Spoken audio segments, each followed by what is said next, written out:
Welcome back to the channel. In the last video, I was able to get everything converted over on the red Hellcat Magnum, as well as get all the drivetrain bolted in the car and it almost ready to run and drive. There are a few things that I still need and I have on order through Dodge. It is the coolant overflow tank, the AC line coming from the compressor to the firewall because I'm getting too old to not have AC, as well as a few other things with the fuel system, fuel rails, and the fuel line going from the fuel rails to the fuel tank. One thing I did last night, I didn't have my camera with me, but I wanted to get it done so I could get everything bolted in the interior and get everything powered up in this video, was I undercoated the interior. And I really like doing this. It just looks really nice. You'll never see it because there is interior in here. There's gonna be carpet, there's gonna be trim over it, but it really helps with mitigation of rust. Obviously, this car doesn't have a sunroof, and I really like the fact that it doesn't have a sunroof. But on sunroof cars, sometimes the hoses leak and water pools on the floor. This kind of adds that extra layer of protection so you can kind of soak that water up before it causes any problem. Is I need to get the wiring in the car, and then I can start putting in modules. I can start putting interior. I can put a battery in it. I can put the battery tray.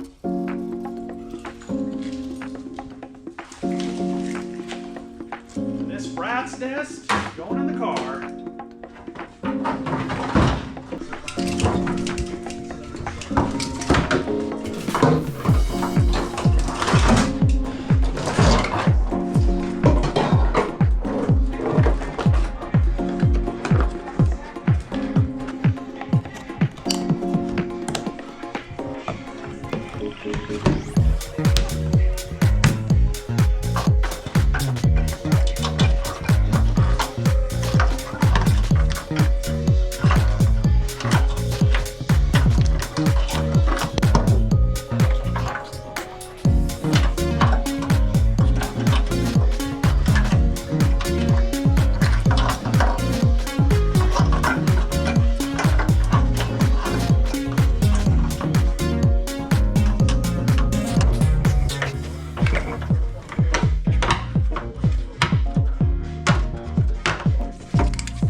Now that I have the wiring harness somewhat laid out, I need to start modifying the harness so it works with the Magnum, because the Magnum is a little bit different than the Charger or a Challenger. Depending on which swap, I would recommend doing a Challenger dash and center console. I am doing a full Charger interior in this, but I really do like the Challenger dash. I normally would do a Challenger, but if you get a Charger Hellcat, it makes a swap a lot easier because you have all 4 door harnesses. With the Challenger swap, you have to add the rear door wiring into the harness, and it's a little bit more complicated than this is. So the first thing you have to modify is the speaker wiring. So depending on what trim you have, you will have different speakers, but all the wiring you're gonna route the same way. The RF hub, you need to do that for this. So normally, the RF hub would be on the shelf right here as well on the Charger. I have seen, and I have done it before, you can just set the RF hub down here, run the wiring to it on both sides, because you have wiring coming from this way and wiring coming from this way on the harness. As that Charger I got was hit so hard, I'm gonna have to actually replace the fuse box because quite a few things are broken on it.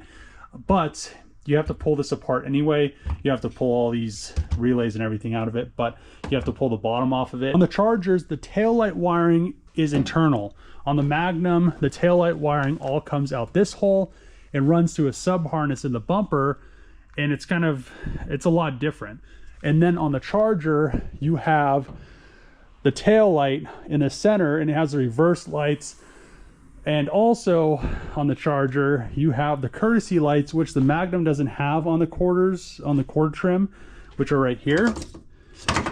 But I usually end up putting those in the quarter trim, but I also, you have to splice into this orange wire right here, and then you run that up to the hatch harness. Then you have that rear hatch light works here as well. So then you have the corners working, which adds a lot more light. Even if you put LEDs in it, it's a lot better.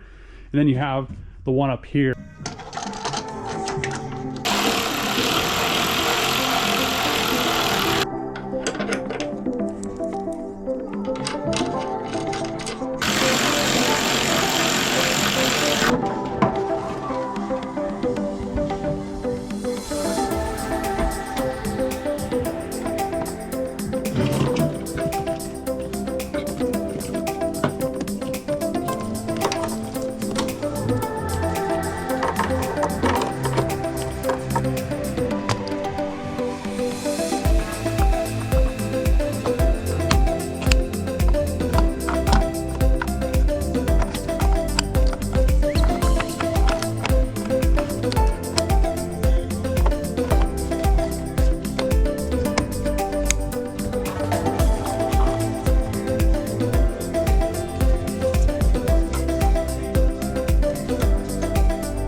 I now have the dash support, all the wiring in, as well as I cleaned the front carpets and put them in.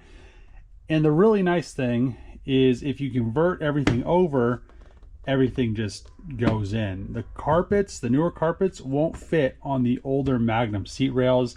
A lot of people just throw them in, but on the older Magnum seat rails, the seat rail actually bolts on the front of the carpet. And I don't think you can get black Magnum carpet. So it just is a really nice upgrade. These are nice and clean now, which is great. They weren't really that dirty. They were just kind of dusty from sitting around in the shop. And then I'm going to need to get airbags for this car. I have those on order, the passenger, the driver airbag, as well as a dash pad. So I don't have those in yet. I'll probably end up putting the old dash pad in for the time being, so I could actually drive this thing around. It'll hold the gauge cluster and the display and all that stuff. But now is kind of the more difficult part, especially for people that are really inexperienced with wiring. Before I loom the driver's side harness back up, there are two wires that you're going to need to remove. This wire right here is for the ground on the defrost, which the ground is actually in the hatch, so you don't need it in this part of the harness because it doesn't make sense to run it all the way up here when you could just use the lug on the hatch and just ground it through the hatch.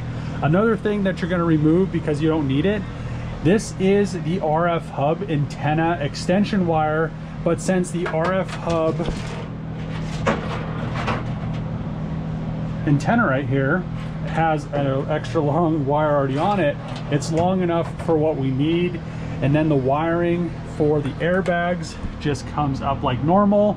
And then the RF hub just comes up and it just runs into this pin, that pin, and then you just run it along here, and then the RF hub will mount around right here. So I have a special custom bracket to hold it, and then the antenna, it comes and it mounts. On my car, it had a spot for the antenna, but on this one, it doesn't seem like it has the holes drilled out for it. So I may end up having to drill the holes. But I either mount it back here. You have to make sure you don't mount it where the trim's going to come in contact with it, or you can mount it pretty much anywhere. You just pretty much clip it in with holes. You just want it to be up high. You could mount it up here.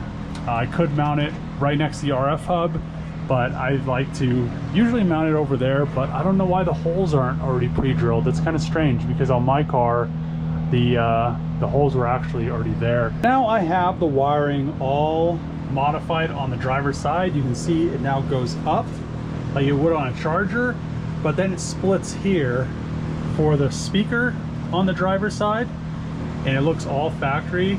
And then coming up, we come up here, we have the airbag, curtain airbag.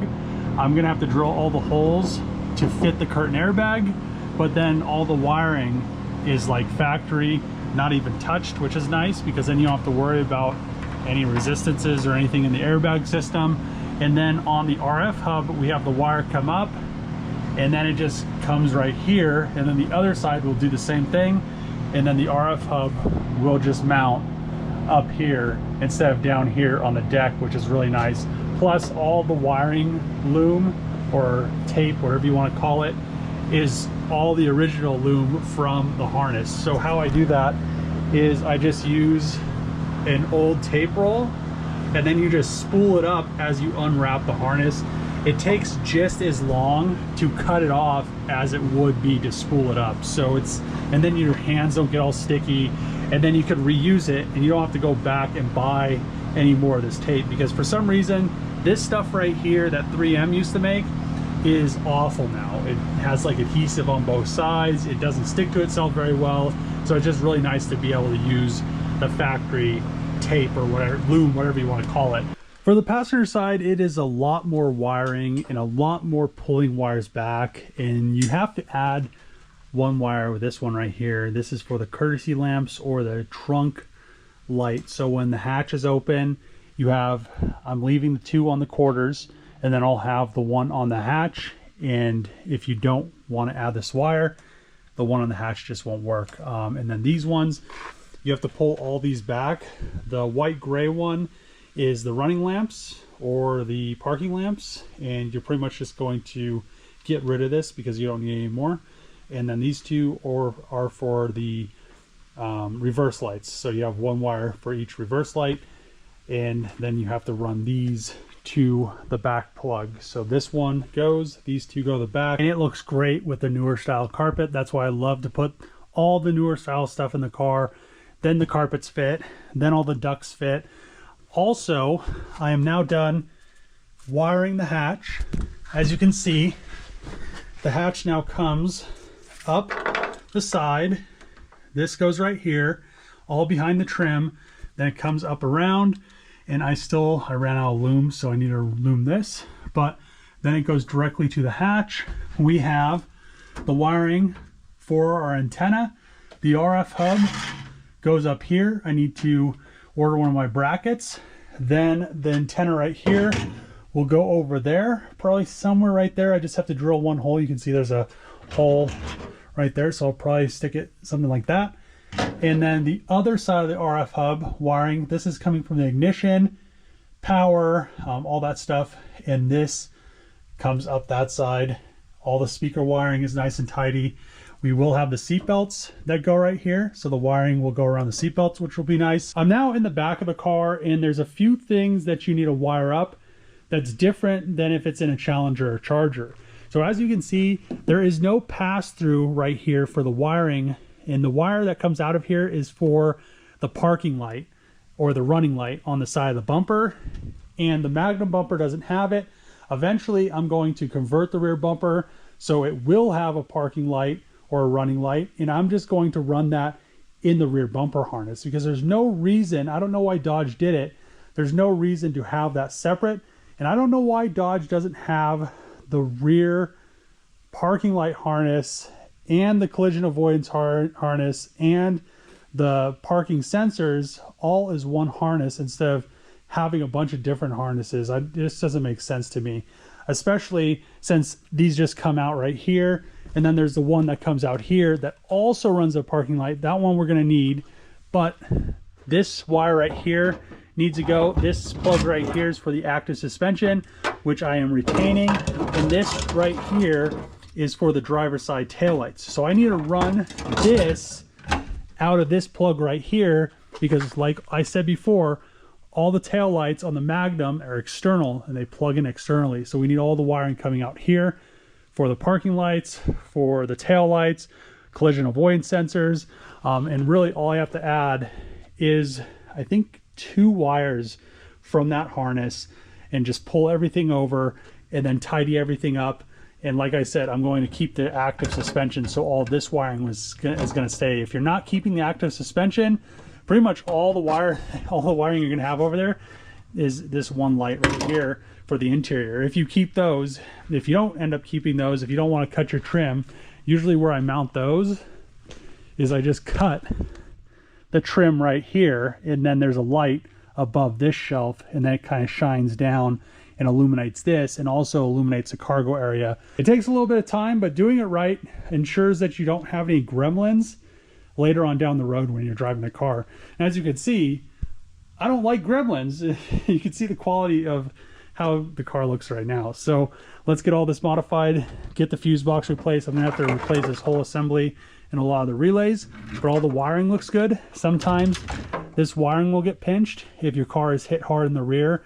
I would definitely check all this just to make sure, because this is the fuel pump wiring. If it gets pinched, your car could light on fire, just because it has a lot of amps going through it, because it comes up to the module here. I also have a bracket for the fuel pump modules and the RF hub. So I'm probably going to, maybe not in this video, but maybe in a later video, put a link to the brackets, because I don't have any pictures of them. So I need to put them in the car. I'll take some pictures, put them on eBay, and I'll probably have like a set of brackets or something like that for like $100 or $150. So then you get the RF hub module bracket, you get the fuel pump module bracket, you get the active suspension module bracket. So everything just bolts in, and you don't have to fabricate anything, because some of this is kind of difficult to just cut out a piece of metal and then get it to work. So let's get this wiring finished. It looks horrible right now.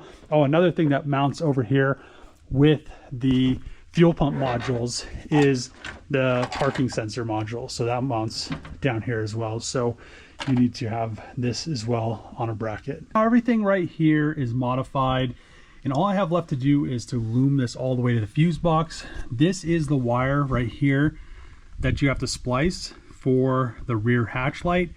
If you don't want to add that, you don't have to worry. I use all the same color wire. So as you can see right here, it is like an orange gray or an orange green.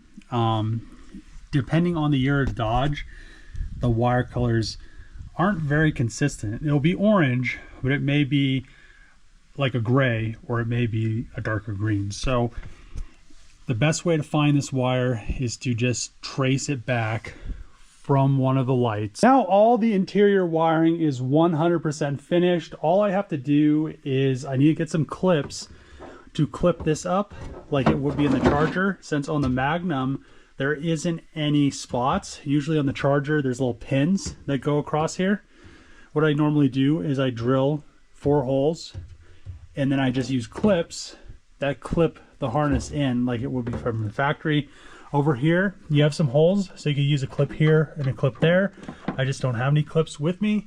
I have all the ones in the blue Charger at home, so I'll do that. And then over here, there isn't any clips that go here. There's a clip that normally goes here, and then this just runs along here, and then this mounts up here. Wire this with a plug, so I leave this normal plug alone for the bumper harness, and then I wire the secondary plug with pins into the original Magnum plug, or a original Magnum plug. So I just use the old plug, new pins, everything wires in. A lot of people ask me, how do you wire taillights up? How do you wire headlights up? It's pretty easy. So for the taillight circuits, this is the driver's side, and as you can see, we have this black yellow, that is our ground, and we have this white gray right here. This is our running lights, and then we have this white brown. So white brown in a Magnum, you're not really going to use it. I'd wire it in just in case you ever put smart taillights in where it has fault sense, but the white brown is fault sense. And since Dodge likes to be like trailers, there's one wire for the stop and the turn signals. So you have this white wire right here for your brake and your turn signals. And then since Dodge likes to make it a little bit more difficult on the passenger side, it's a little bit more confusing. So you still have your ground, which is black, but your fault sense wire is white orange. And these two wires right here look very similar, but one is actually white orange. It's this one right here. If you can't tell, I would just power probe it. So that's fault sense. These two wires right here. So this white violet is your left and that white brown is your right. It really doesn't matter because they both come on at the same time. I'm not exactly sure why they use two wires for the reverse lamps. Since they're LED, it should be one wire should be enough. I have no clue why they did that. It is a keyless entry sensor, and this is supposed to be mounted around here.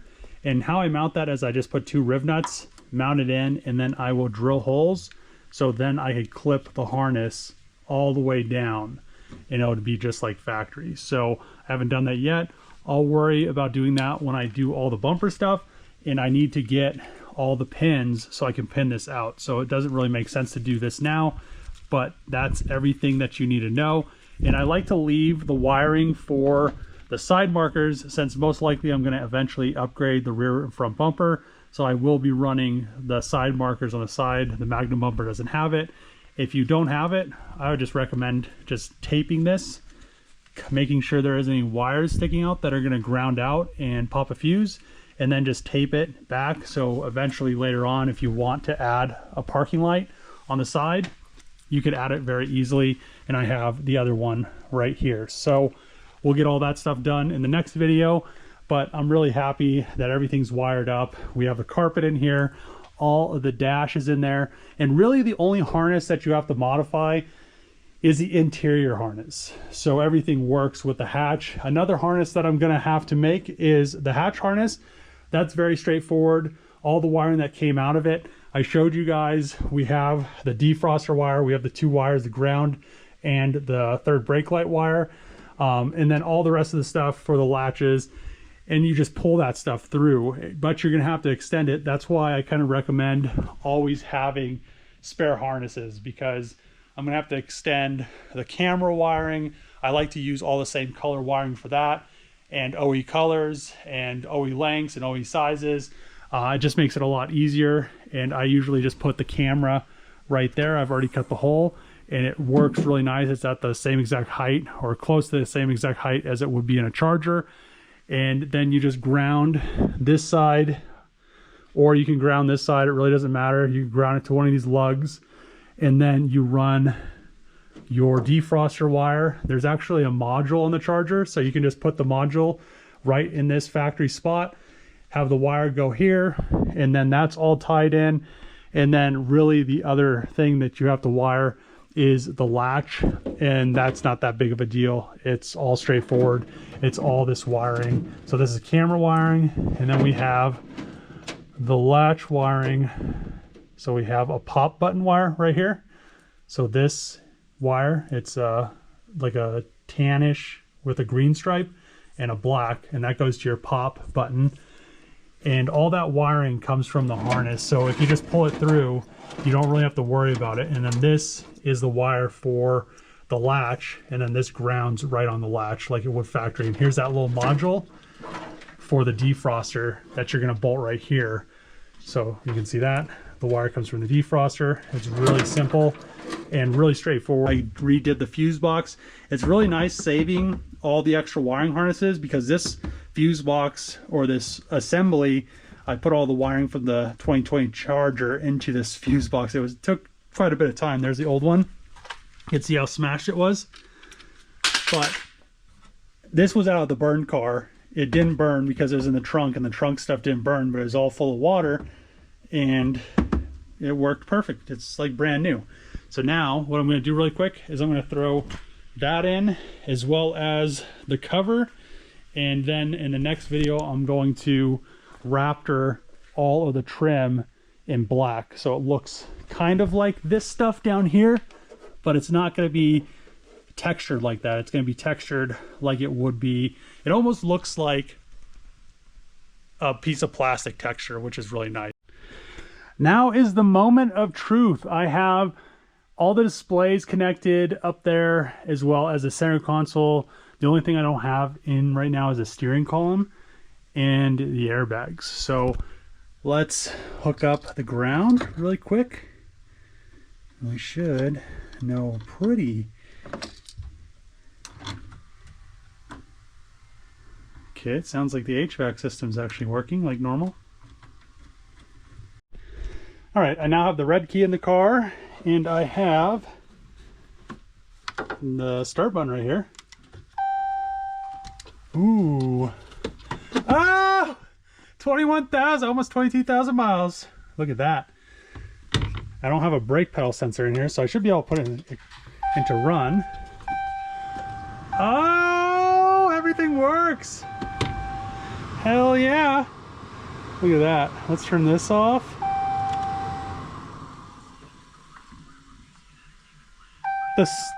The radio's on. Hold on.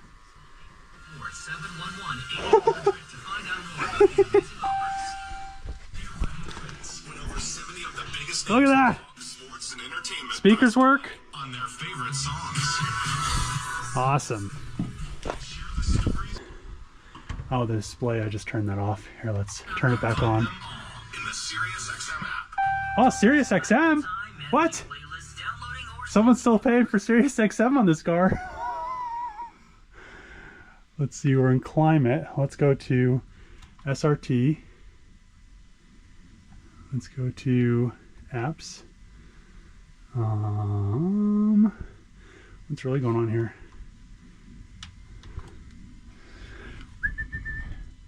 Oh, I wonder if somebody... Where are we at?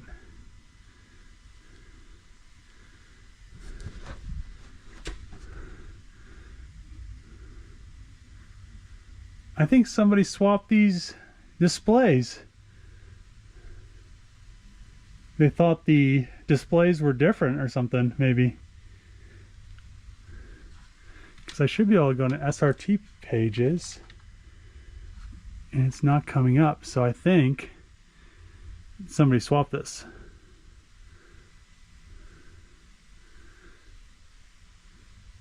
Media, climate off, controls, apps. It should be under apps. I'm gonna have to get this updated because this is an older operating system on this Uconnect module. So that's probably why I'm not getting SRT pages. So I think this is probably, somebody's probably swapped this out because all the bezel and stuff was all undone and everything. The last thing I wanted to do was I wanted to stick this rear piece of trunk trim or cover or whatever you want to call it, trunk floor, in to see how I liked it. And on the Magnum, it sits up a lot higher. I think they do that so when the seats are folded down, it's flat.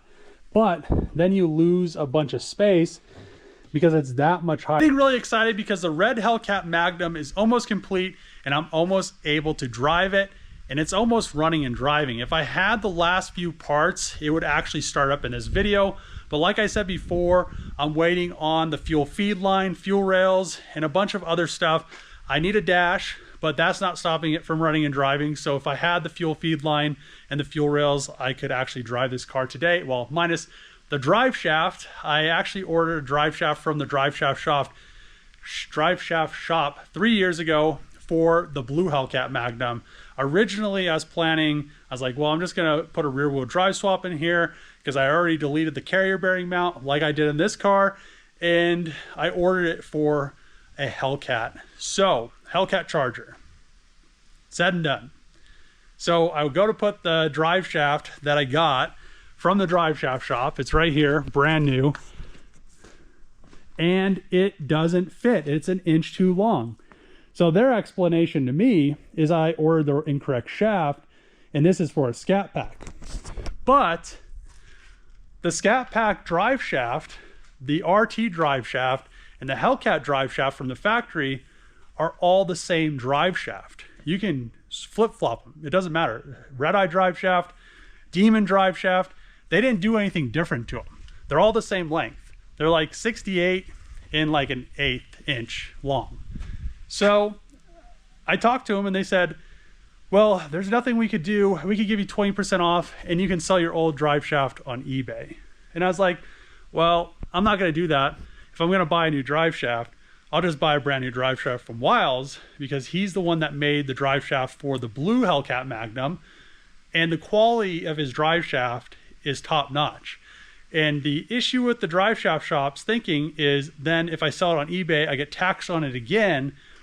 And I'm not going to spend $1,900 on one of their drive shafts when I could get a really good drive shaft from Wiles. So I'm going to be ordering a new drive shaft from Wiles, because I can't use a two-piece drive shaft in this car anymore, because it doesn't have the carrier bearing mount anymore, because I take them out to use a one-piece because I don't like two-piece drive shafts. So that will be coming too, and then we'll actually be able to drive the car. So that should take, I don't know how long it takes to make them. Usually it's like a week to 2 weeks.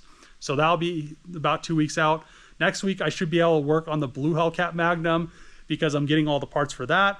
I went and had to get a quote from Dodge for the insurance company for the city, and it came to like almost $8,000. So I have to give that to them. I've already ordered all the parts to fix it. I got all the stuff coming from Send Cut Send. So I'll have the new clevises all busted out by the end of the week, hopefully. One of my subscribers that has been helping, him and his brother have been helping me for a very long time on the channel. Aaron Rue and Dustin Rue, he made me some nice bushings for some polyurethane bushings, or some nice sleeves for some polyurethane bushings. So big shout out to both of them, because they've been helping me big time. Anytime I need something CNC'd, they always just bust it out really quick and get it to me. So now I'll have that all buttoned up, and we'll have some polyurethane bushings down in the lower control arms. And then I'll have the new clevises all designed. I actually designed them already. They'll be all welded together by hopefully the end of the week.